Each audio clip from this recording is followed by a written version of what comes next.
이번엔 뉴스룸이 단독으로 추적한 내용입니다. 2018년 지방선거 때 은수미 성남시장 후보는 정치자금법 위반 혐의로 경찰의 수사를 받고 있었습니다.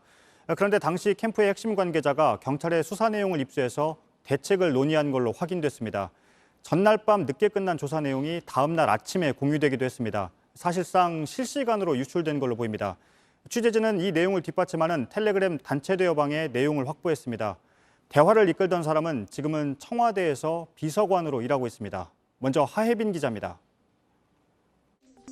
지방선거가 열린 2018년 은수미 성남시장은 조폭 출신 사업가로부터 차량과 기사를 제공받은 혐의로 경찰 수사를 받았습니다.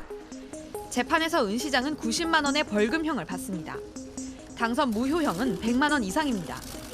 그런데 선고와 맞물려 경찰 수사가 한창이던 2018년 5월 18일 사업가 밑에서 일했던 A씨가 경찰 조사를 받습니다. 조사는 밤 10시쯤 끝납니다. 그리고 다음 날 아침 9시가 채 되기 전 캠프 핵심 관계자 4명이 모인 텔레그램 대화방엔 전날 밤 A씨의 진술 내용이 올라옵니다. A씨 진술 내용이 의외였는데 지금까지의 주장을 180도 바꿨다고 말합니다. 그러면서 이런 태도 변화의 배경도 설명합니다. 경찰 조사가 끝나고 12시간도 흐르지 않아 피의자인 은수미 측에서 그 내용과 분위기까지 파악한 겁니다. 텔레그램 단체 대화방에서 4명의 핵심 관계자는 어제 조사 내용이 은수미 후보에게 불리할 게 없다는 취지로 말하며 대책도 논의합니다. 기자가 기사는 쓰게 할 필요 없고 상대 캠프에 들어가도록 소문만 내라. 다만 우리 캠프와는 상관없게 보여야 한다는 겁니다. 은수미 캠프의 가장 핵심적인 관계자 4명이 모인 이 텔레그램방.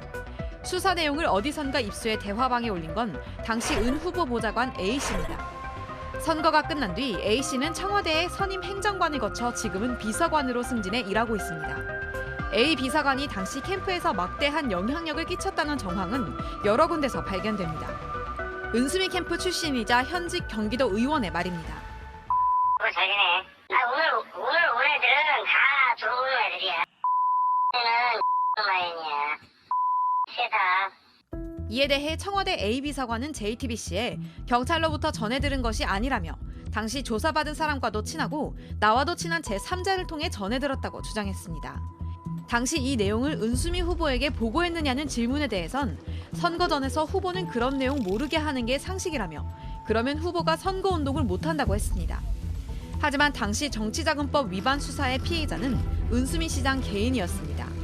JTBC 하혜빈입니다.